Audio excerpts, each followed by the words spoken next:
My name's Michael Mormon Good. The kids call me Mr.G. And so I've been at Center of Life. This will be my fourth turkey drive that I've seen coming up here at the end of the month. And when that was one of the first events that happened in, I believe, 2022 when I arrived.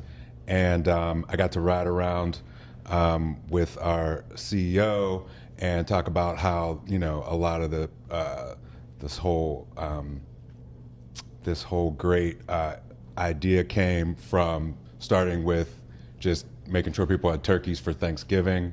So that was one of the initial programs that we offered, and it's blossomed into what it is today, which we've been hearing about throughout the day, and we know it has jazz and has artistic, hip hop, and I work with the children in the after school program, Fusion, and I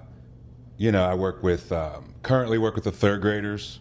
I've worked with the fourth and the fifth graders. So how I got into Fusion, or I was initially brought in through my relationship with Mr. Cole. And Mr. Cole and I worked together in the Pittsburgh Public Schools. I was at Minadeo, I believe, when we met, and I had been sort of working my way through some of the different schools. I worked on the north side for a while, several of the schools in the East End, and I would just, wherever I lived in the city, I would kind of like get in with the principal and start house subbing, within like a 5-minute walk of where I lived.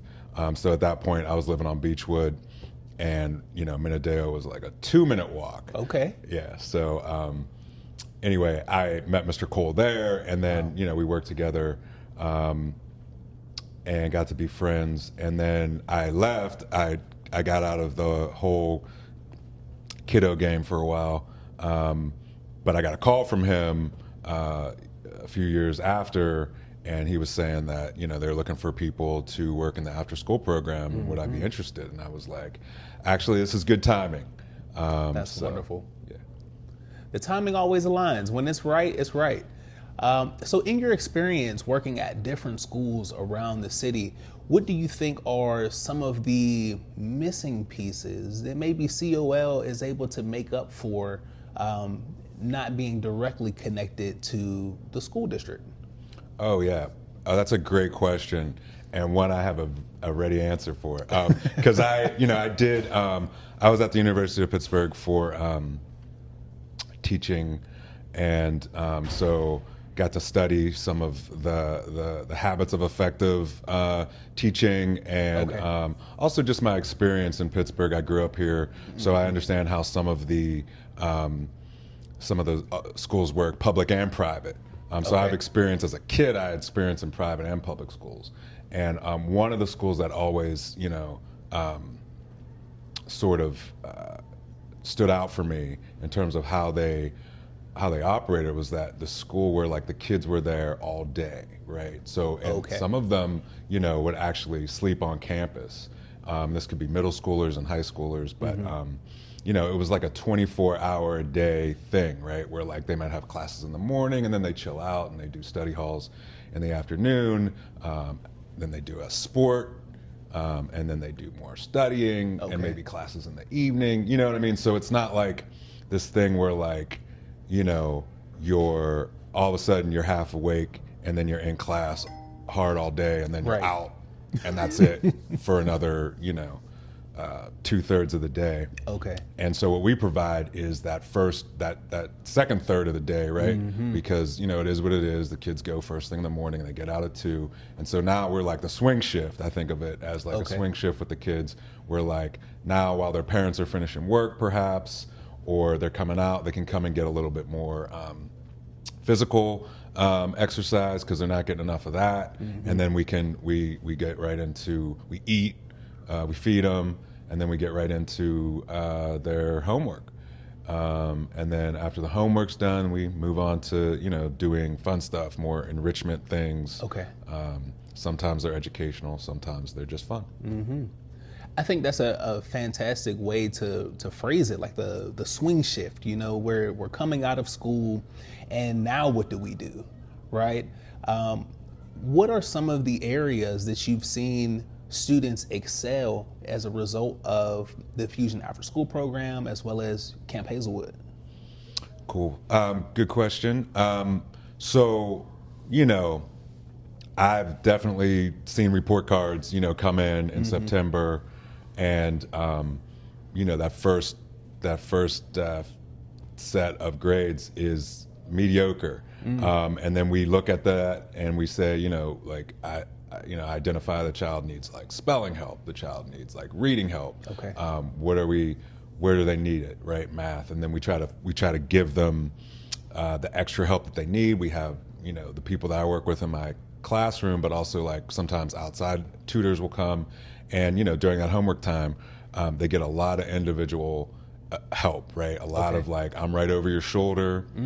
You can do it this way. Here's what you're missing.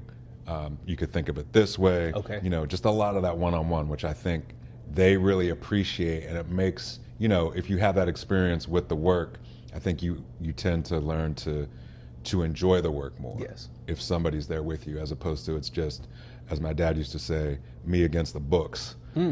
So we're all in it together, and like I said, especially when they first come in, because again, one of the things that isn't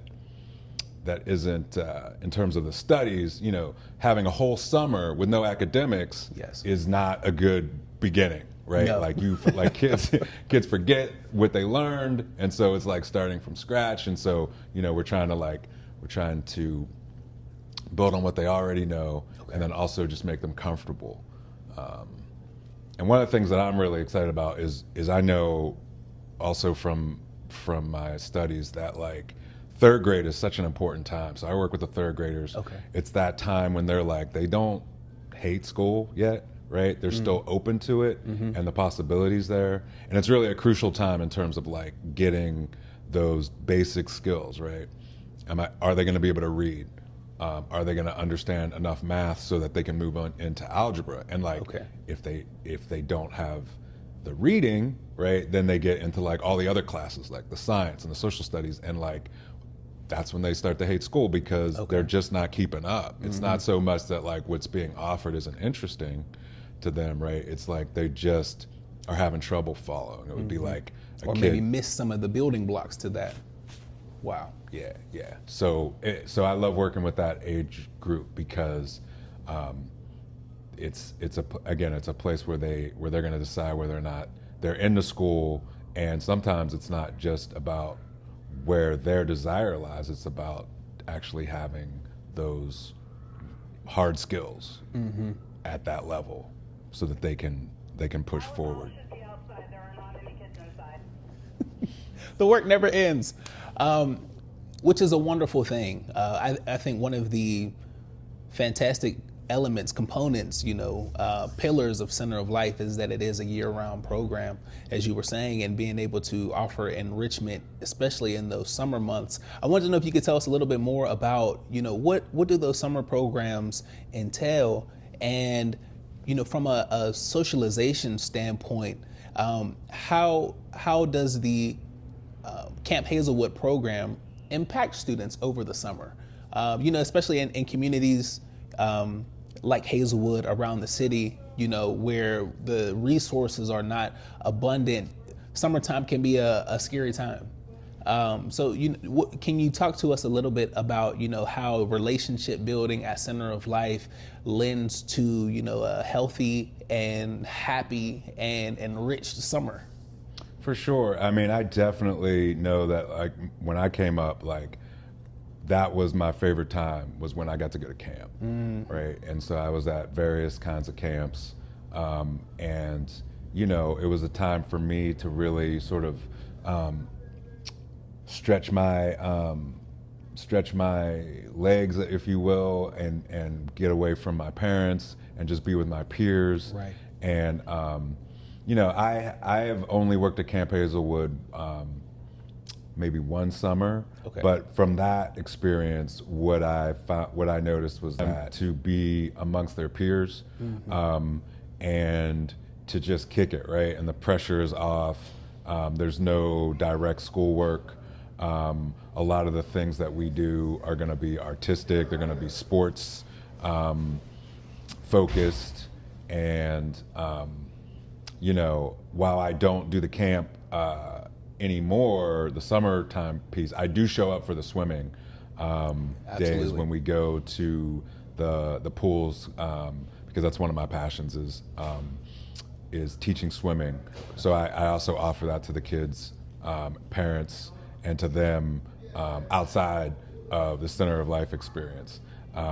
That's great. Yeah. So yeah, summer is a time when they also develop relationships with some of the YDS or youth development specialists who do work through the year and then are also there in the fall. And so they already know them from one or the other time, right? And so like, and it seems to me like lately in the last couple of years, we've had a lot of youth development specialists sticking around for multiple years. And so they really are sort of seeing the kids through a couple different stages of their development. And so that's nice. It's nice for me too, because I also get to watch us as development specialists grow and like figure out new ways to work together and make a better experience for the children. Absolutely. We spoke with Bryce earlier today, and he was talking about how he's been in the program for 14 years. 14 years, you know, a lifetime for some of the students we have in the program. And he was just talking to us about how enriching, you know, it has been for him through those different stages of the program. So to hear you talk about, you know, a YDS being able to transition from, you know, maybe the ULTA program or coming out of Crunk, and then being able to come back and offer mentorship and, you know, life lessons and context to some of their younger peers, I think that's such a valuable and rewarding thing for our YDS participants. Do you feel the same way as it relates to coming back after the summer and, you know, kind of getting back in the mix and the flow with students as fall is starting? What is that feeling? What is that experience like for you, being able to see and re-engage? Oh, absolutely. And that's a great example, you know, of the legacy that the program brings to so many, right? Like there are people who go on to work with children, you know, outside of Hazelwood and in you know, capacities that are highly esteemed in the Pittsburgh educational community. But like, it's also nice to see people sticking here in the community that nurtured them, like Mr. Bryce, and giving back directly to the children here. And I know that I have really enjoyed getting to know not just the kids, but, you know, starting to learn who their parents are and what their parents are about, and how, and watch them also grow as well as their children on a path of sort of just upward, you know, trajectory, and it's super rewarding to see a community that is often undervalued or sort of like a secondary consideration thought, if you will, when it comes to the power and the money that flows to schools and communities it's nice to see this area get a fair shake, and to get the resources that others take for granted or just get, without without having to do all the things that we have to do to get what we need. And so, I'm super happy to be a part of what we're doing here. Mm-hmm. Thank you so much. As you talk about the legwork that needs to be done to resource a community, of any size, it makes me think about the Community Hub project down on Hazelwood Green and the, growing legacy that it will be a part of. But it also makes me think about the, 2 decades of work that's been done, in very similar fashion that will also take place in this space. What are your thoughts about investments like the Community Hub, and how do you feel Center of Life and, in particular, the Fusion and Camp Hazelwood programs will be able to grow with this new space, with these new capabilities, new technology that's going to be available to our students here and to the Hazelwood community? Yeah, I mean, that's a great question. I mean, it's one of those things where, like, I was, sort of talking about fair play, and I think that Hazelwood is underserved, and that this hub is going to be important for it's not just the Hazelwood of today, but it is an acknowledgement of the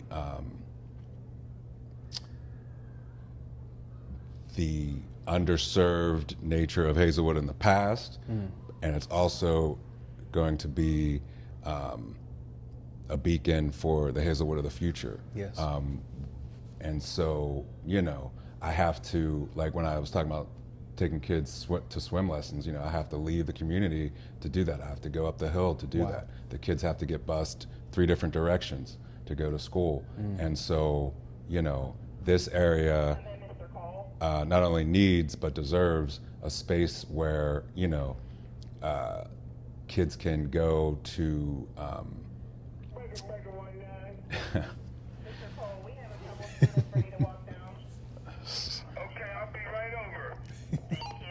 All right, there's Mr. Cole, my mentor, and the guy that brought me in, Yes. having fun with the children. So that space will enable us to take less buses places, to cross less dangerous intersections, to be in touch with more college students. Some of the people that come and tutor already with us, will be in these spaces, and they'll be running programs Yes. for our kids, so that they can see what it feels like and what it looks like to be in college. So that exposure to what's happening at Pitt and CMU is going to be something that will light a spark in a lot of these kids' hearts, and they may be more likely to pursue higher education, to pursue STEM type degrees. But it'll also be a place where they can just go as kids and be kids, and there'll be space to run around, and spaces to play outside, and to be well-rounded, and to just have